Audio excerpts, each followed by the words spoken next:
वफाकी वजारत खजाना के ऐलान के मुताबिक पाकिस्तान में डीजल और पेट्रोल की कीमतों में इजाफे का सबब बैनुल अक़वामी मंडी में तेल की कीमतों में इजाफा है। गुज़िश्ता 15 दिनों में डॉलर की कीमत में इजाफे ने तेल की मुकामी कीमतों पर मनफी असर डाला है, क्योंकि पाकिस्तान तेल की जरूरत के लिए 80% से ज्यादा दरामद करता है। पेट्रोल और डीजल में ताज़ा तरीन इजाफा अगस्त के पहले 15 रोज के औसत कीमतों पर किया गया है। इस दौरान खाम तेल की कीमत $90 फी बैरल हो गई है, जो कि पहले $85 फी बैरल थी, और डीजल की कीमत बैनुल अक़वामी मंडी में $115 फी बैरल है, जो कि पहले $102 फी बैरल थी। पेट्रोल की कीमत भी इस अरसे में $97 फी बैरल हो गई है, जो कि पहले $93 थी। कराची में बैरल आए हुए हैं अरूज से, ठीक है, पेट्रोल के, लेकिन किया क्या है इन्होंने? अवाम को रिलीफ क्या दिया?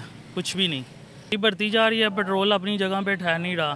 पेट्रोल खाली वजह नहीं है, खाने पीने की एशिया भी है, ये भी अगर सस्ती हो जाए तो हमें कुछ रिलीफ मिले। पेट्रोल की कीमतों में इजाफे से महंगाई की शरह पर भी असर पड़ेगा। पाकिस्तान में महंगाई की शरह मौजूदा वक्त में तारीख की बुलंद तरीन सतह पर है। डीजल और पेट्रोल की कीमतों में इजाफे से ट्रांसपोर्ट के अखराजात पर भी असर पड़ेगा, जैसे कि मंडियों, फैक्ट्रियों और बंदरगाहों के ट्रांसपोर्ट के अखराजात में भी कई गुना इजाफा हुआ है। अवाम का कहना है जो भी हुक्मरान आता है वो सिर्फ मुल्क को लूटने के लिए ही आता है। अवाम का कहना है अगर इसी तरह की सूरत हाल रही तो गरीब अवाम का जीना मुश्किल हो जाएगा। आज गरीब आदमी बहुत तंग है, मेहनत का आज भी मेहनत करना चाह रहा है, वो आज भी उसी तरह अपनी ड्यूटियां दे रहा है इस मुल्क की तरक्की के लिए, दिन रात एक किए हुए, लेकिन ये लोग जीने नहीं दे रहे। इनकी भूख की हवस हम गरीबों की रोटी से ज़्यादा है, और मैं नहीं समझता कि ये मुल्क तरक्की करेगा